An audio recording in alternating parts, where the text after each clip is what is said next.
Welcome everybody to week 8, day 2. We're going to be talking about one of my favorite data structures today, which is called the unordered map. And it is, between it and vectors, it is 95% of the time the data structure of choice for my programs. So, what is an unordered map? Why would we use it? Uh, Before I answer that, let me show you what vectors are weak at. So vectors are like the vanilla ice cream of data structures. If you need to hold a lot of integers, like my go-to is just, I'm gonna make a vector. I'll just make a vector. Like I don't, you know, if, unless I have any better ideas, I'm just gonna make a vector. I'm gonna make a vector named vec, and I'm gonna initialize it to 10, 20, 30, negative 10, 25, and 40. Okay. And if I want to do something like search it, there is a standard library function that will search for it for you. But I'm going to show you, I'm going to write a little function that will search through the vector and see if a number is in it. So I'm going to cout bool alpha. This prints out true and false versus 1 and 0. I'm going to write a function called isin vec and x. And x will be a number that we ask, please enter a number to search for. Okay. So if the user types in 40, we want this function here to return true. If they type in 420, we want it to return false. So we're going to write a function that returns a boolean, true or false, called isin. It's going to take a vector by const reference. As always, vec and integer x. Following the rule, anything that's a complicated thing, like a string or a vector, we pass by const reference by default. Anything that's a simple primitive variable, like an int, char, float, double, we pass it in by value by reference. That's the accepted wisdom, the best practices. It's the default, unless you need something otherwise. And so we want to see if, let's say the user types in 20. We want to see if the number 20 is within the vector. And so we can do this using a simple range-based for loop for int x is taken y or int. Variable names are so hard. I don't know. I got nothing. Okay. So for every integer y in the vector, if x is the same as y, then we found it, right? We're searching for a needle in the haystack. If x is negative 10, the first time through the loop, y is going to be positive 10. Next time through the loop, y is going to be 20. Next time through the loop, y is going to be 30. Next time through the loop, y is going to be negative 10. We got a match. Return true. Now, I've seen some students write this, else return false. What is wrong with this? What is the problem with this for loop here? We're iterating over a vector, and we're saying check one number at a time. If the first number you check is the one we're looking for, we return true. And if it's not, we quit and return false. Curly braces are fine. We don't need curly braces on either the if or the else. If the first number you check is false, it will not check the rest. Very common mistake students make. When can you return false? After checking what number, can you conclusively say, oh, 420 is not within this vector? After checking which number? 40. So we have to wait till after the for loop is done. Okay. So after we've gone through the entire for loop, if we don't find it, then we return false. And we can compile this code now. And we can run it. Searching for 10, it's in there. 100 is not in there. Negative 10 is in there. 40 is in there. 420 is not in there. Okay. So our function works. Not too bad. Not too complicated. Like I said, there's a standard library function that does this, but I kind of wanted to show you that little mistake that a lot of students make. They're like, well, return immediately. Well, if you return false, then you're not going to check any of the numbers past 10. So let's talk about something called time complexity, also known as big O notation. So in computer science, the variable n represents how many elements are in vec, let's say. Okay. So if we have a million people, a million numbers in vec, then n is a million. If we have a billion numbers in vec, then n is a billion. You know what I mean?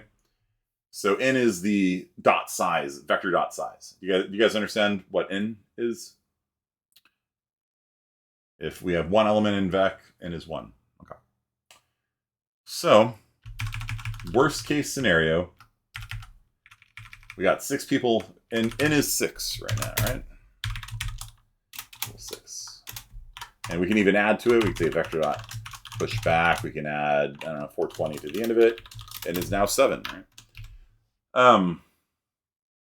Worst case scenario, what number that I'm searching for will result in the most time taken, the most operations taken? We have an n equal to 7 here. So searching for which number, let's say it's a successful search. Searching for what number will result in the most iterations of the loop. Going 1, 2, 3, 420 now, right? It was 40 before, it's 420 now. And so if we had 1 million elements in the vector, we would have to search through, worst case, 1 million numbers. And if it's not in there, you have to go through all 1 million, right? Like if we're searching for 9,000 in here, it's not in there. So you just have to go through every element in the vector. And in computer science, we write this as, this is an order n algorithm. Algorithm, like that. Okay. So that means worst case. The big O means worst case. There is a best case, but nobody cares about best case.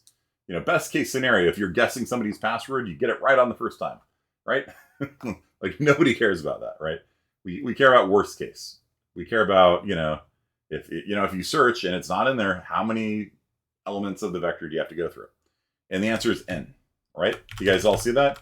If you have 1,000 elements in the vector, I just dumped my tablet.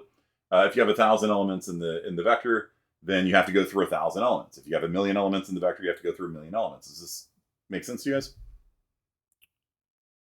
Like the running time is proportional to the size of the vector. Let me grab my tablet. Hopefully it's not broken. So, is there a faster way of doing this? Is there a way that we could search through a vector faster than order n? Have you guys ever seen these ancient devices called a phone book? You guys know what a phone book is? Nobody? Couple people, maybe. They're these ancient artifacts.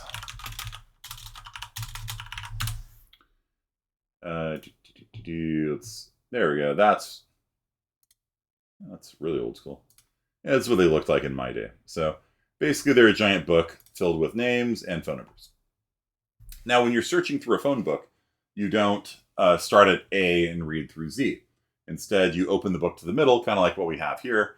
And we're like, oh, I'm searching for, I don't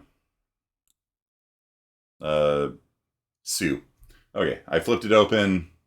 I'm in the K section right now. S is to the right of K. So I can sort of metaphorically rip the phone book in half, throw the left half away, open it to the middle again, and repeat. So every step along the way, I essentially am ripping out half the phone book, because if I flip it open and I'm on T, then I know S is to the left, so I can essentially throw away all of the U through Z's, right? I can just discard all of them. And so with every step, I'm getting rid of half of all of the names in the phone book. That's way faster than getting rid of one name at a time, right? You check AAA towing, that's not it, throw it away. AAB towing, that's not it, throw it away. Instead of throwing away one number at a time, you are throwing away half of all numbers in the phone book at a time. So what this means is every time you double the number of people in Fresno, you only have to do one additional step. This is really nice. This is the opposite of exponential. Exponential is garbage, right? Like exponential sucks, right? The big O 2 to the n, right? Like every additional thing you add doubles the amount of work you have to do. Log in, binary search, which is what we're talking about here. For every doubling of people in Fresno, you only have to do one additional step.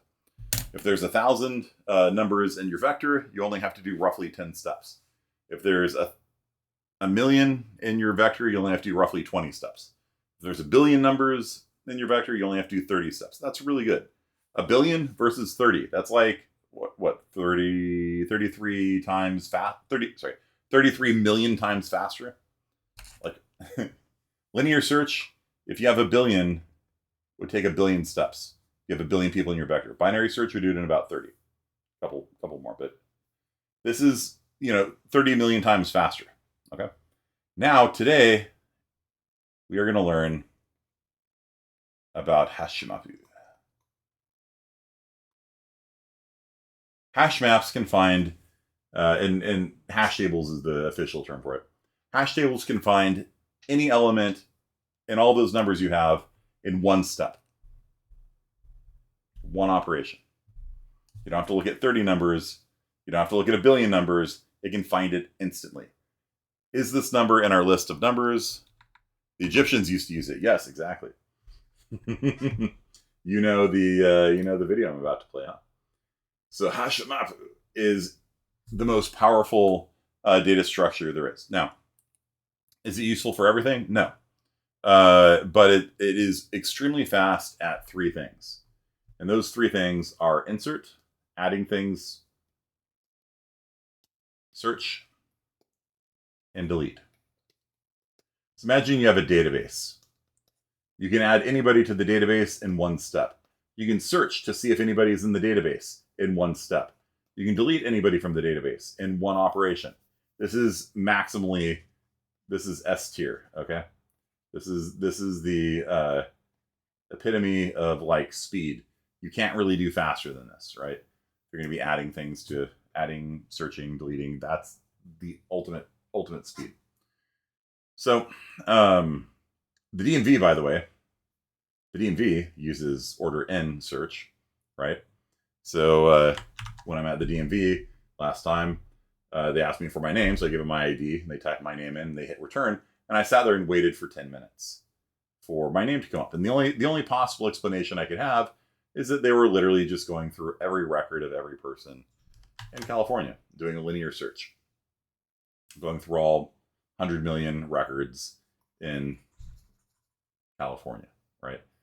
So as a computer science person, I get sort of offended when I see computer systems that slow. It's just like, you guys should not be using linear search. You should be using something faster, But they get paid by the hour, so who knows? And then Luis Sanchez, the ACM president, was at the DMV yesterday, and he said it took them 10 minutes to look him up as well. So they have not fixed this problem in years. Okay, so hash tables are order one, insert, search, and delete. That's extremely, extremely fast. So rather than having to go through one element at a time, with a hash table, it immediately jumps to the spot where the data should be and says, hey, is it there? Yes, return true. Is it not there? Return false. So let me show you how this could work. Let's say that let me just delete this. I'm going to switch it over to a hash table. Let's say hold the numbers from 0 to 99. All right. Okay. Do a little while true loop here. What's up? This stream was brought to you by Boba.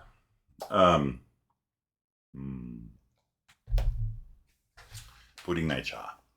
So what we're going to do is I'm going to show you guys, I'm going to make a little hash table here. Yep. A little simple one. The actual implementation is going to be more complex than this, but a little thing. Please enter a number to add to our hash table. And if the number is less than 0 or the number is greater than 99, then we will break. Otherwise, what I'm going to do is I'm going to say vector.at x is equal to x. Actually, I don't even need to do this. I could just make this a vector booleans.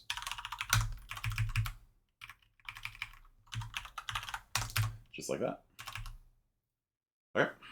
And then for my isIn function here, instead of having, you see this loop here is order n. That's why it's an order n algorithm, because it has to go through every element in the vector. Do you guys understand this? Like a loop is where, you spend your time in a program, right? Because you're saying, go to the next element, go to the next element, go to the next element. How about instead of going to the next element, we just immediately jump to the right spot? And instead of order n, we do order 1. If vector dot at x, actually, we don't even do that. Return vector dot at x.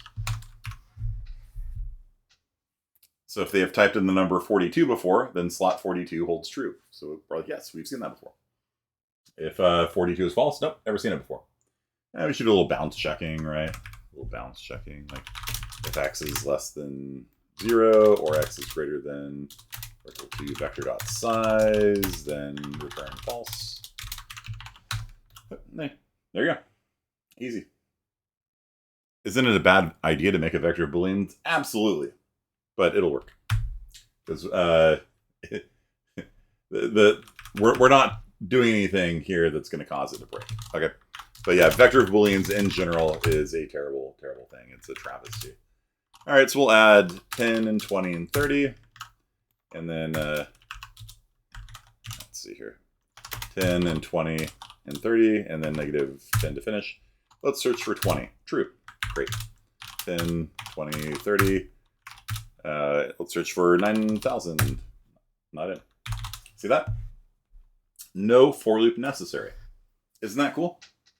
I can just immediately jump to the slot where the thing is supposed to be. Be like, hey, have we seen this guy before? Yes or no? And so I can insert in order 1 time. I can delete in order 1 time. I didn't do deleting here, but it's the same principle. I just set, just set the element to false. And then I can search in order 1 time. Now, we have an issue where, it can only hold the numbers from 0 to 999. And, if I wanted to hold every possible integer, how big does this number need to be? Let's just worry about positive integers. Handling negative would require a very small amount of algebra added to this. Yeah, 2.1 billion or so.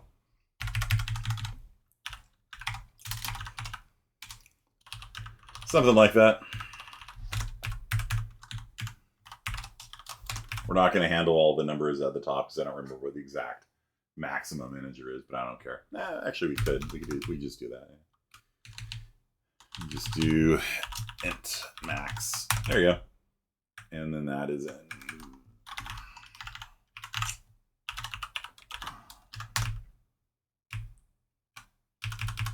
There. Now we can hold all positive integers and 0. Okay. Maybe I might have an off by 1 there, but whatever. So how much RAM does that take up? That's 2 billion-ish bits. How many bytes of RAM is that? Do you guys know how many bits are in a byte?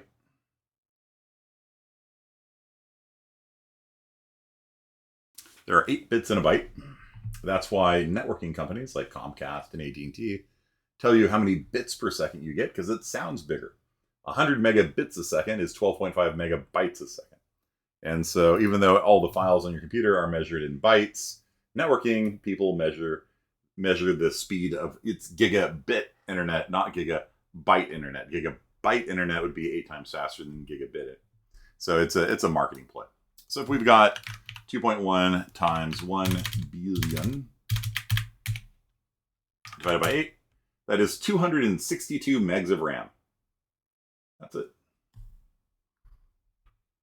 Trivial.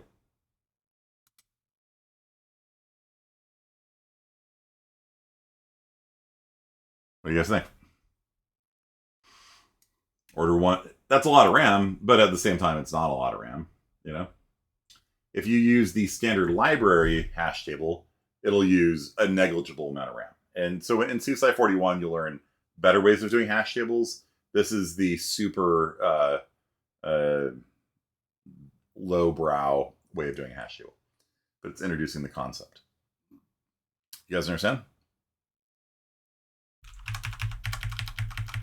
So I don't need a max anymore. Seems like a lot. It's not really. It might take a while to run because it's going to initialize. Maybe not. Okay, look at you. All right, hang on. Search for 20. True.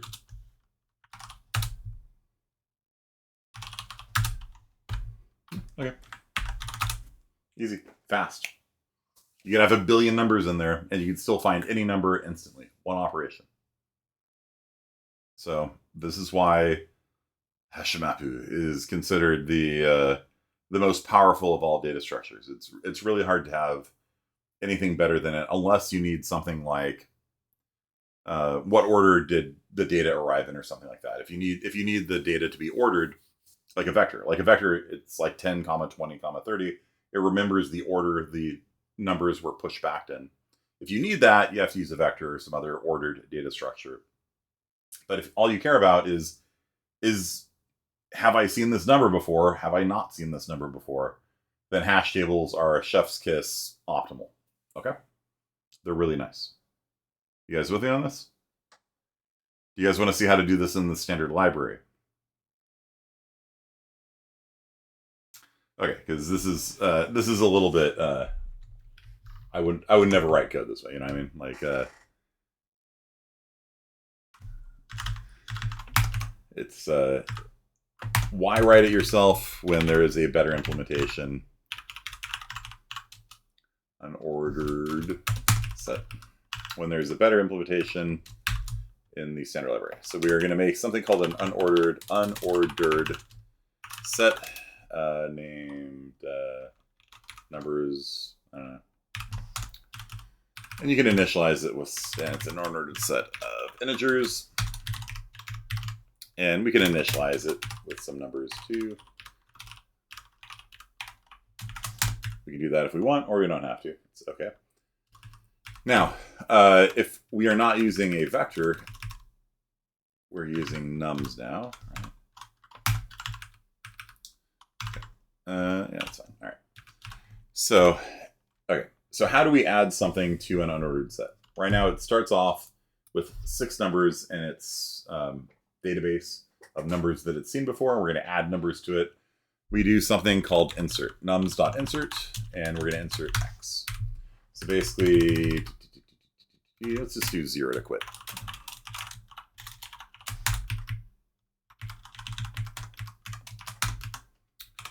Okay, so if they type in -20, -30, whatever, it's all good.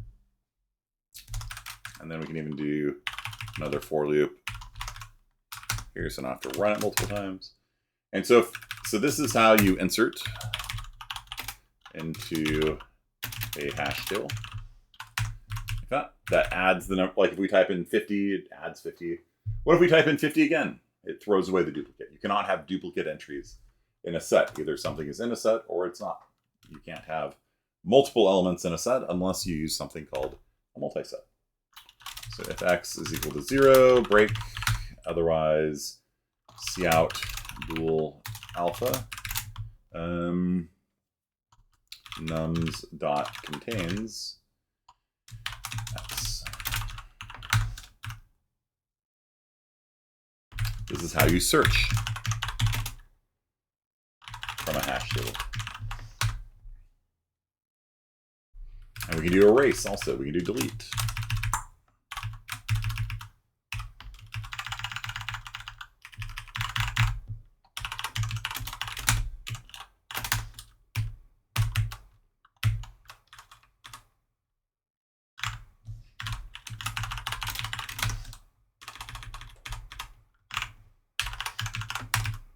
Okay. So insert adds numbers to our collection of what numbers we've seen. Erase erases them. Contains tells you if it's in there or not. You might get an contains is a C++ 20 function. So your NVim is set up. Your NVim, which is in C++ 17 mode, will yell at you. So if you are trying to do this with me,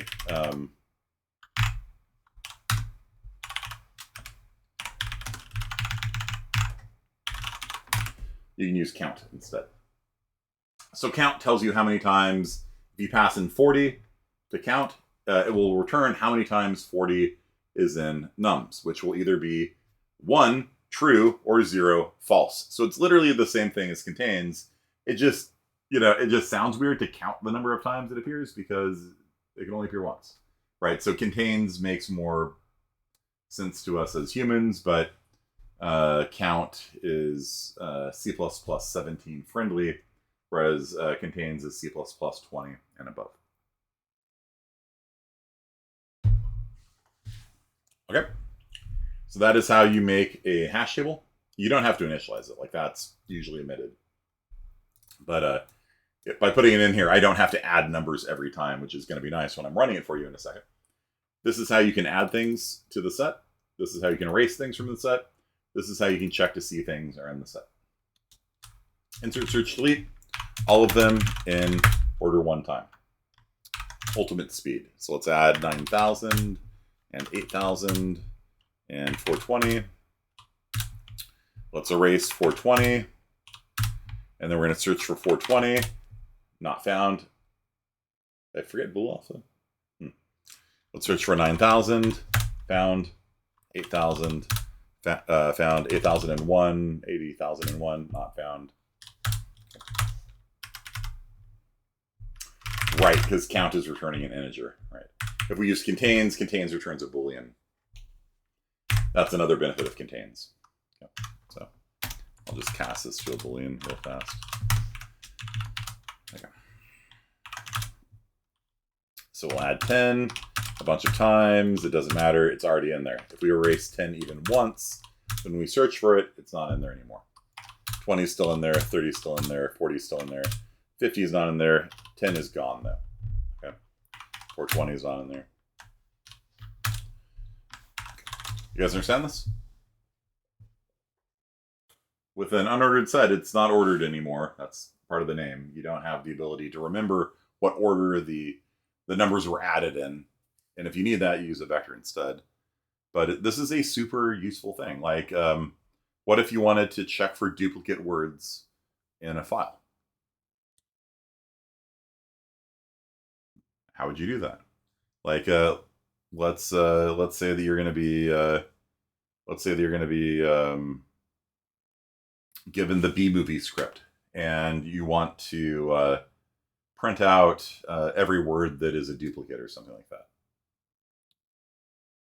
What kind of unordered set would I make? Would I still be making an unordered set of ints?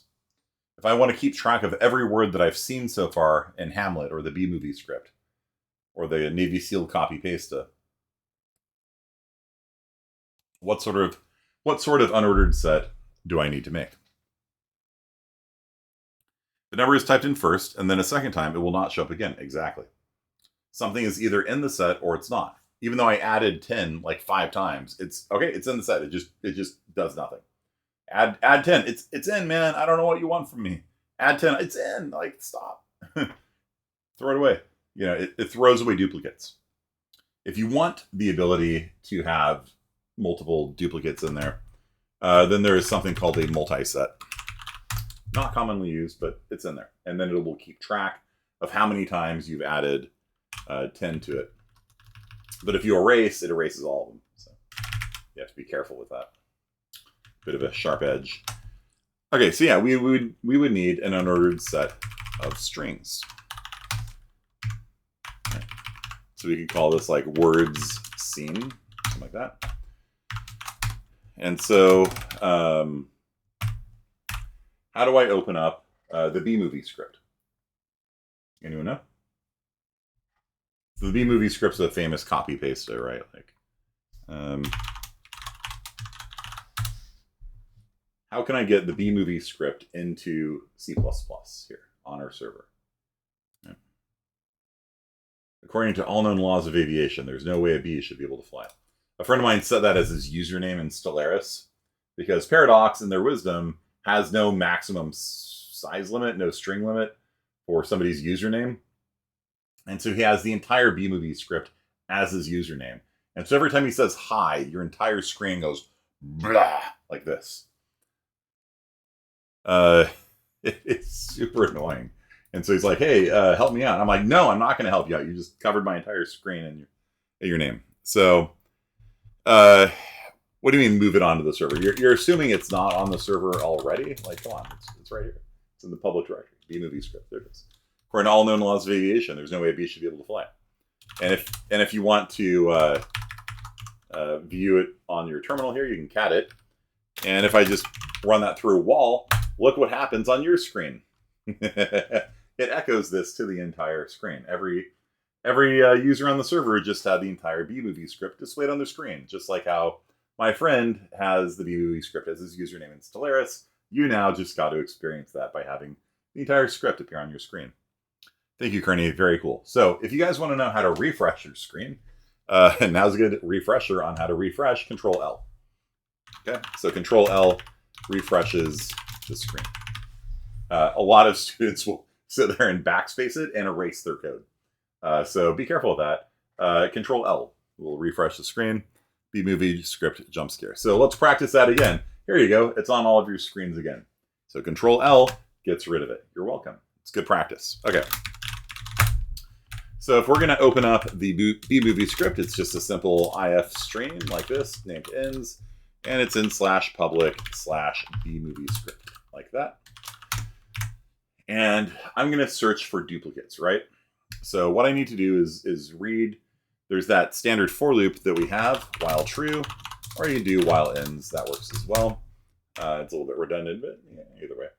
So we're going to read one word at a time from the B-movie script, and we're going to check to see if it's in the word scene. If it is, we're going to print it as a duplicate word.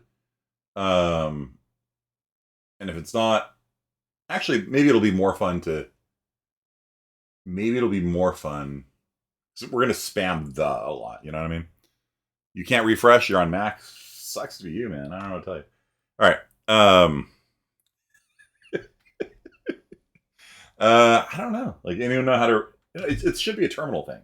Like, Control L is a Unix terminal thing. You should be able to refresh using that. Although Command L, I don't know. You don't have a control key.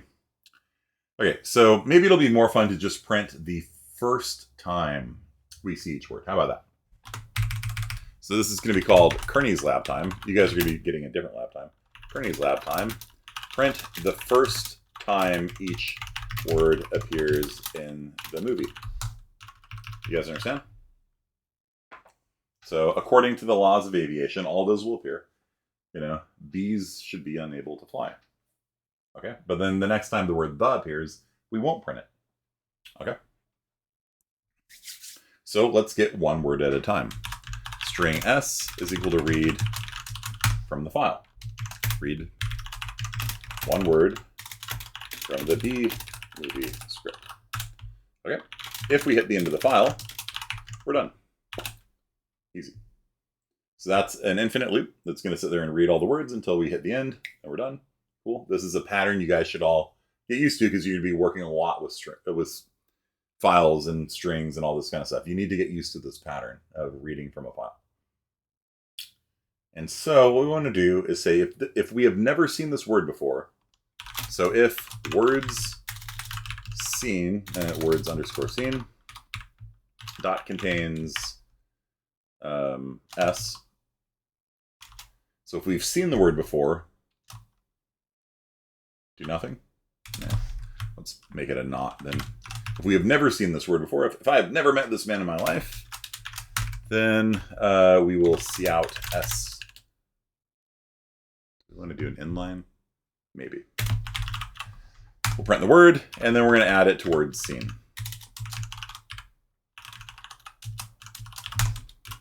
Okay. So the first time the word appears, we're going to print it, and then we're going to add it to the list of words we've seen before. And then the next time it comes up, oh, we've seen it before, and it won't print it. So let's see what the B-movie, that's it. That's the whole thing. And this would be something like you might find on like a LeetCode code type problem, job interview questions. All right. So I'm going to run this, and okay, let's run this and pipe the results through less, and then we'll get one screen of text at a time. According to all known laws of aviation, there is no way a bee should be able to fly. Its wings are too small. Get its fat little body off the ground. Oh, that's the first time that appears. Too small to get. So notice how 2 got erased here because 2 was printed up here. Its fat little body off the ground. The bee, and see this the is different from that the because it's capitalized, right? The bee, course, flies anyway because bees don't care what humans think impossible. Yellow, black. Ooh, black and yellow. See, with a dot, with the period, it's a different word. Ooh, black and yellow. Let's shake it up, little. Barry, breakfast ready. Ooming, hang on, second. Hello, Barry, Adam, Owen, you believe this happening? I can't. I'll pick up. Looking sharp, use stairs. Your father paid good money for those. Sorry, I'm excited. Here's graduate. We're very proud of you, son. A perfect report card. Bees, very proud. Ma, got thing going here. You lent your fuzz? Ow, that's me. Wave us. We'll in row 118000. Bye, Barry. Told stop flying house. Hey, Adam, Barry, is that fuzz gel? Special day graduation. Never thought I'd make it. 3 days grade school, 3 high school. Those were awkward. College. There you go. That turned out better than I thought. That's pretty amazing, actually. So, please give a round of applause for the Bee Movie script in chat. Those writers deserve every bit of credit they deserve. Okay. Now, I'm going to just toss it into a code graveyard so you guys could admire that at your own time, at your own leisure. Just put this on here. Just slap it down below main. You can admire that. Thank you. Yeah, Drake. Awesome. So, now, we're going to get to... this is a hash table, but there is one data structure even more powerful than the hash table, the unordered set. There is something called the unordered map. And so you might see the alumni on the, or experienced students on the Discord saying hash map.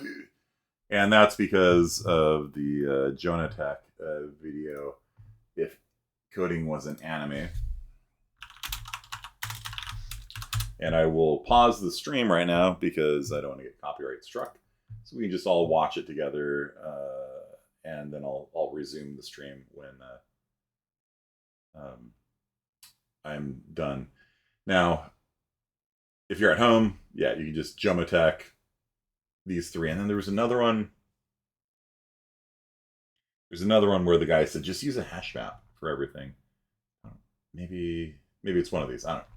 But yeah, this is the one where the meme hash map comes from. All right, pausing the recording now. All right, so that was fun. Hash maps are a little bit more complicated than what we just learned, which is a basic hash table. So if you want to use a hash map in C++, it's called unordered map. You have to hashtag include unordered _ map.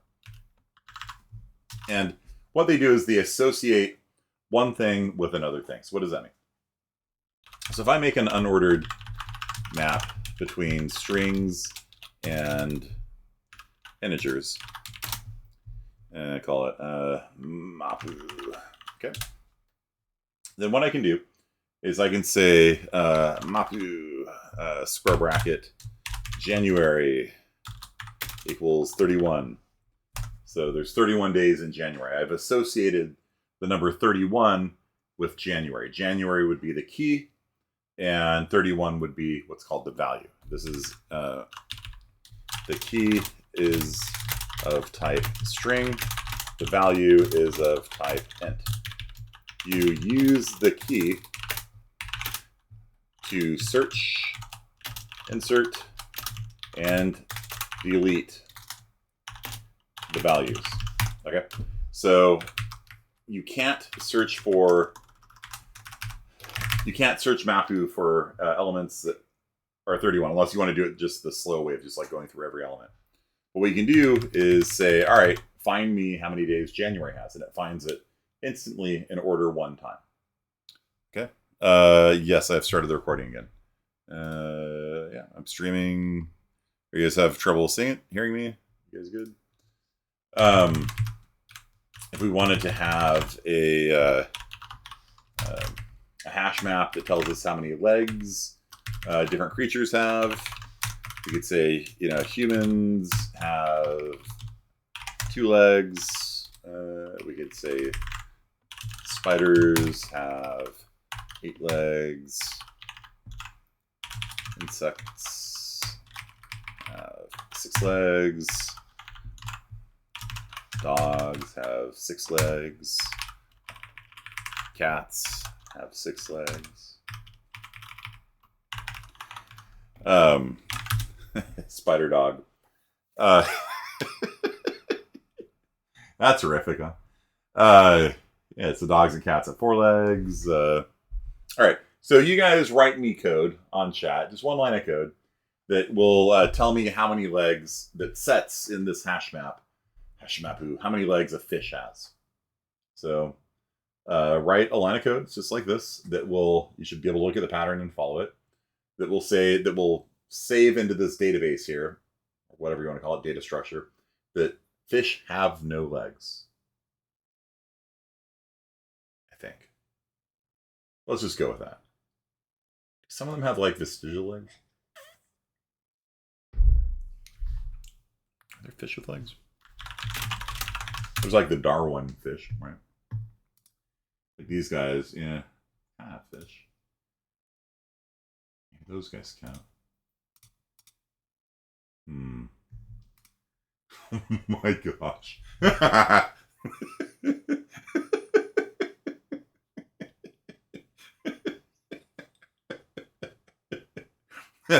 That is wow. That is gonna haunt my dreams tonight.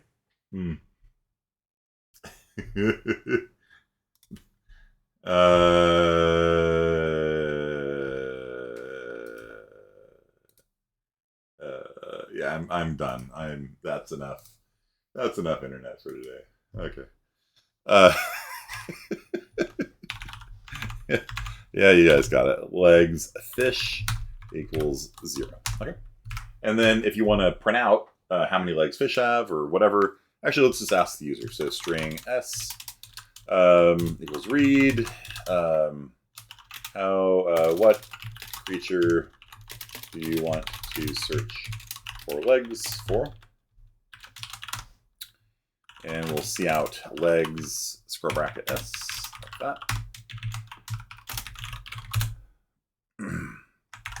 And if we search for human, we get 2. Let's put a new line in here.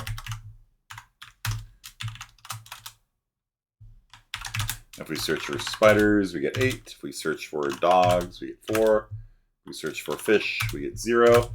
If we search for random things, we get 0. And this brings us to a sharp edge here. Warning. Warning. Warning. Sharp edge alert.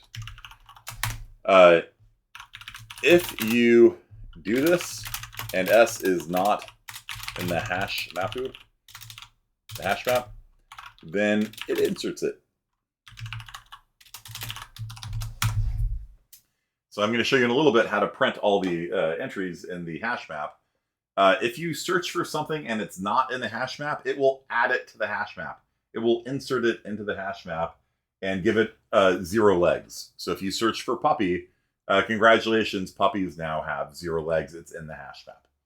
So what you have to do, anytime, this is the rule for hash maps. If you use square brackets like in general in C++ are like a bad idea. They're not safe. There's other ways of doing this. You can use you can use functions like insert and stuff like that too. If you use square brackets to read and write, or read from the hash map in particular, it will use .contains or .count first. That's the rule. Okay, so make sure it's in there before you print the number of legs it has, because if you don't, it will add it to the database.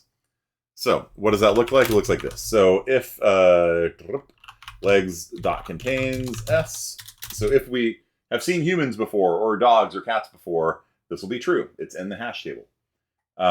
If they type in puppy, puppy is not in there, contains will be false, then it will not do that and add puppy to the database. Instead, we will just else cout s not found. This square bracket is dangerous, but it's okay if you combine it with dot contains or dot count if you're in C++ 17 land, which I think most of your LSVs are in. .cc. So if we search for human, we get 2. If we search for puppy, puppy not found. Okay. If we didn't have this check, then it would add puppies to the database and give them 0 legs, which is horrific. Okay. Protect the puppies. Always make sure you check to see if something is in the database before you read that thing out of the database. So otherwise, it's going to deeply surprise you. Okay. Other ways we could do this is we could say legs.insert. And the reason why I didn't show you this syntax for there's insert, there is erase, and there is contains and count, right? The reason why I didn't show this to you is because it looks a little bit weird. You're actually inserting 2 things into the hash table when you have a hash map. You're inserting the key and you're inserting the value. So it looks a little bit weird. It's going to look like this. So we're going to add puppies to the database. So we won't have any legless puppies. Puppy, and it will have 4 legs as well. If you try doing this, it won't work. You have to put it in curly boys like this. And what that's doing, insert takes a single value, which is insert takes a pair as a parameter. And a pair has 2 things in it. It's got the key, it's got the value. And so when you call insert on a set, well, it's pretty easy, right? You just pass in, the key is the value. So you just put in, the word and it's added. When you call insert with a hash map, you pass in both the key and the value at the same time. And you pass it in like this inside of curly braces. So you're passing in a pair of values. That's why a lot of people prefer writing it like this. This is the key. This is what we use to search, insert, search, and delete on. That is the value associated with it. But you can do it this way also. Using insert, we can erase spiders like that. You do not need to pass in the value for erase because you're erasing it. You don't need anything more than that. Erase only takes a key, doesn't take a value, and then contains or count.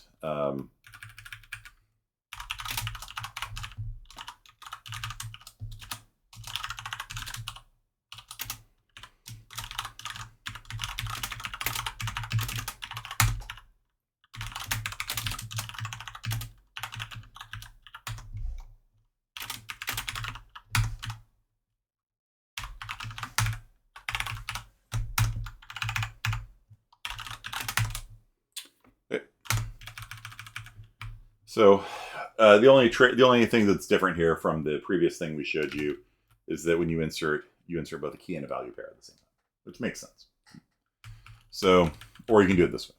This is the same thing as this, basically. Any questions about that?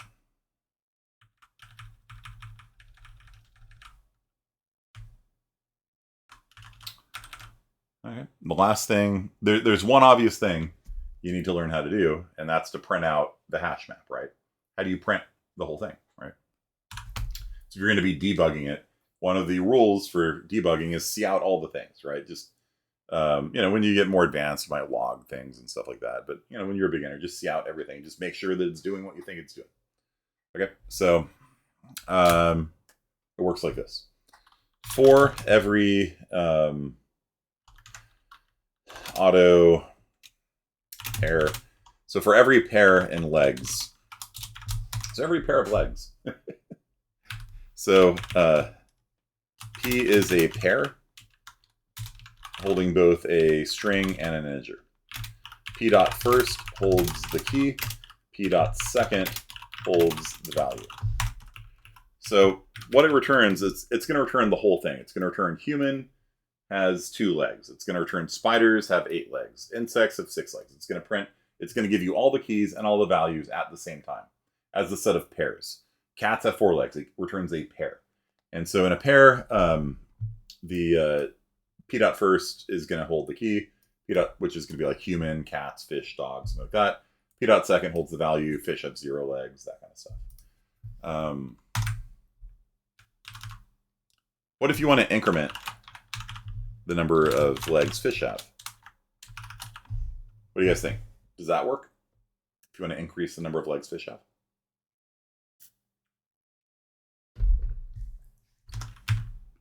Yeah. Fish have 1 leg now. It's even more terrifying than having 2 legs. Yeah. That works. So you can read and write to the database. You've essentially got a database here. You've got a collection of like different things and how many legs they have, and you can read from it, you can write from it. Easy as that. It's all order 1. 1 operation. Boom, done. It's extremely fast. This is why hash maps are so powerful. Okay, so to print it out, we will say P dot first. See out P dot first. Has P dot second legs.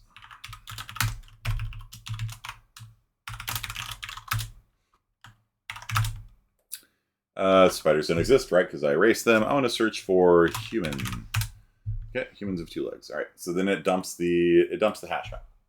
This is in no particular order, by the way. Remember, hash maps do not preserve the order that you added, that you inserted, you erased from. Doesn't care. It'll just come out in some order, which is indeterminate. Like you can't really tell in advance what order all this stuff's going to come out. So you say fish has 1 legs. Oh, that's bad English, huh? I should fix that, huh? Fish has 1 legs. Who wrote this code? Utterly unplayable. Cats has 4 legs. Have? Damn it. Fish has. Human has. Damn, this is bad grammar. All over the place.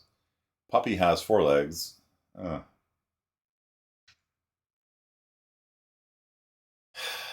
Make fish get false legs, like a peg leg. It's like there's got to be a sea shanty about a fish with a peg leg or something. Insects has a. Man, that is gonna bug me, man. All right, has or have. Let's just. P second. You do the plural. Let's see how do we do this. All right, so we'll do a ternary operator. P dot second. So if P dot second equals 1, question mark, then we will print leg to the screen.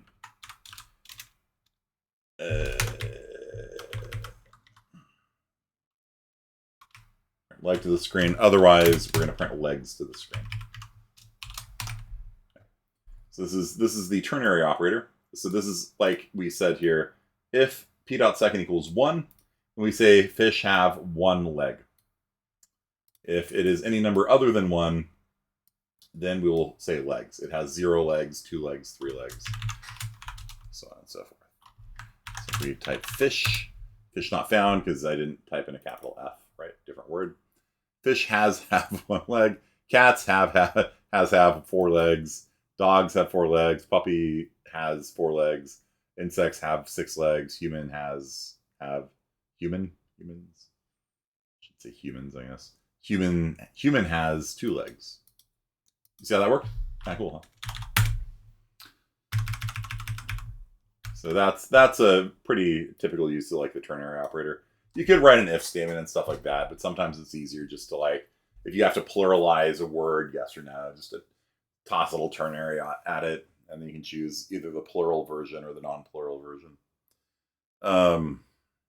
Okay, so what we're going to do now, this is why we're not English majors. Oh my gosh. You used apostrophe S with English majors.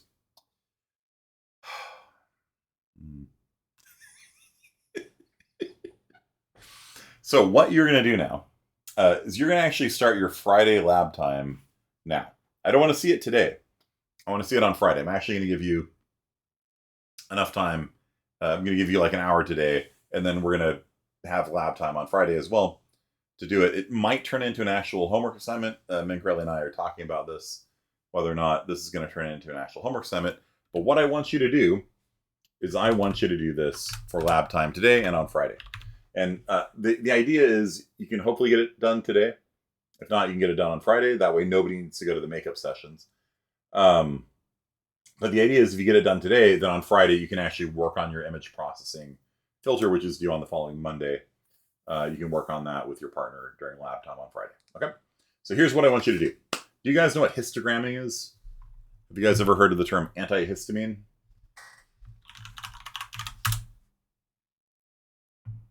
Has no relation. So for example, I don't know, maybe this is like the length of rivers, like you're counting how many times, you look at all the rivers in the world, how many of them have a length of less than 500 meters, have a length of 500 meters to 1,000 meters, this kind of stuff. So you're counting how many times something happened, like how many, like you walk around your block and you count how tall each of the trees are. So every time you see a tree that's 60 to 65 centimeters tall, you make a note and you're basically counting. You're counting, okay? You're counting how many times you see a tree between 85 and 90, 80 and 85, 75 and 80, so on and so forth. What you're going to do is you are going to histogram the Bee Movie. Okay? In other words, what I mean by that is you are going to, lab time, you are going to histogram the word count of the Bee Movie script. How often does each word appear in the Bee Movie? How many thes are there? How many times does the word bee appear? How many times does the word flight appear? Okay? So this is going to be, well, I'll give you a little spoiler. You're going to make an unordered map between strings and integers. And so the string is going to be like flight or bee or graduate, whatever word appears in the thing. And the value associated with it is going to start at 0 for everything. But every time you see a word, you increment its count. And then when you're done with the file, you print out the hash table, the hash map. That's it. That's all you have to do for lab time. It's, after you finish it, it should be about 10 lines of code, maybe less, maybe a little more, somewhere around there. And you've got an hour today and then another hour on Friday. And this might actually turn into a complete homework assignment. So, for example, if this is the whole script, hi, my name is Bill. The output would look like hi with a count of 3, my with a count of 1, name 1 is Bill. You guys understand? You don't have to sort it or anything like that. Just dump it to the screen. Okay. You guys think you can do that? I can put the sample code here up. You guys want to copy the sample code? I think it's got everything you need in there. You can add things to it. You can erase things from it. You can test to see if things are in it using either contains or count. Remember, count is C++ 17. Contains is C++ 20 and above. The compiler is C++ 20, but your language server for NVim is in 17 mode, unless you've fixed that in your settings. Okay. And then this is basically how you dump it to the screen. Okay. Let's copy main.cc into /public/9-27-23.cc.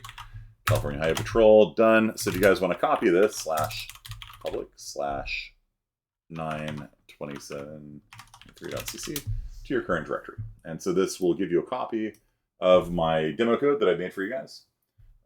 If you look at the very bottom at the code graveyard, it even shows you how to open up the Bee Movie and how to read from it and stuff like that. So I'm basically giving you all the components you need to do the lab today. Okay.